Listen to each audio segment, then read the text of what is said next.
This is a 300 volt hybrid electric car battery. It is a 12 kilowatt hour, so relatively small capacity for what I'm hopefully going to be able to do with it, but once I open it, then I'll be able to actually move it and get it out of it and figure out a purpose and a new job for it, or a new home.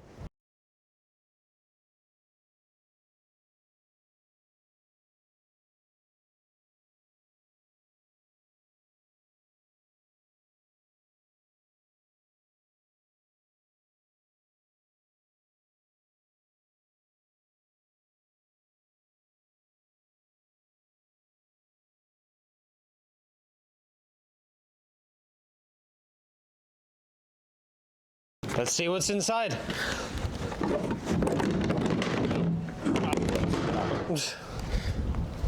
This is definitely going to be an interesting one. Oh, okay. I think it might actually be the one that I was afraid of. It's 18650s inside of there. In other words, this could be a 50 volt pack, which might make it not possible for what I want to do with it.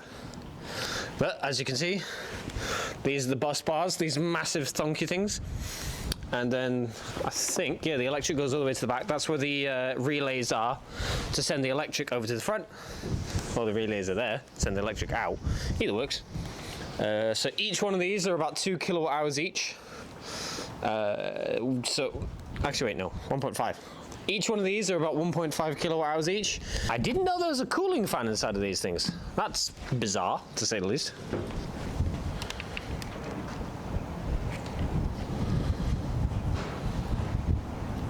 "28 volts.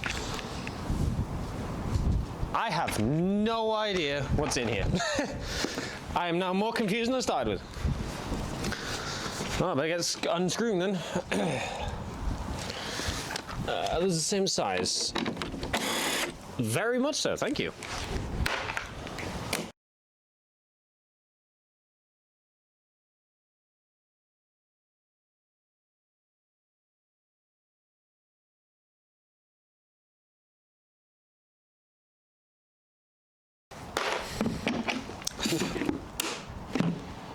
I think they're rivets, like rubber rivets.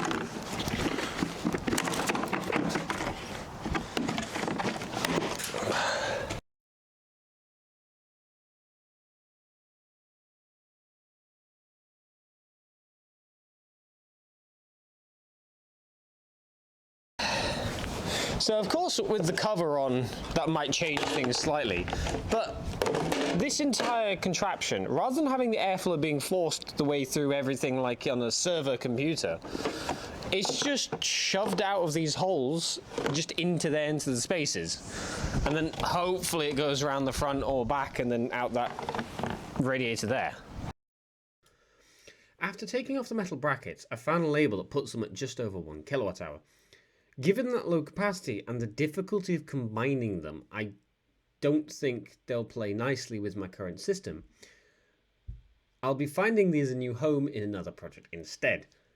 As far as balancing goes, I've checked the side terminals and the wiring harness, and I'm fairly certain that these use a CAN bus system for the communication instead of direct voltages. What that means is the modules should be self-balancing within their set of 8 cells, but they won't handle series balancing without the original circuitry to get them talking together. So before I can even think about using them, I'll need to test that the onboard circuitry even wakes up and performs the self-balancing to be able to actually use them.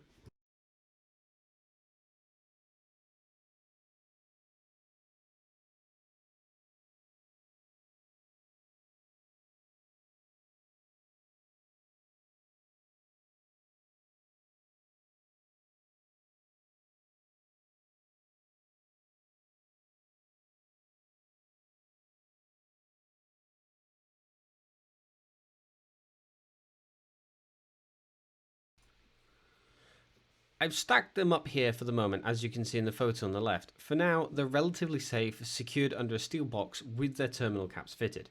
I was thinking of using the battery's oversized original case for storage and power, but it's just a bit big for what I need.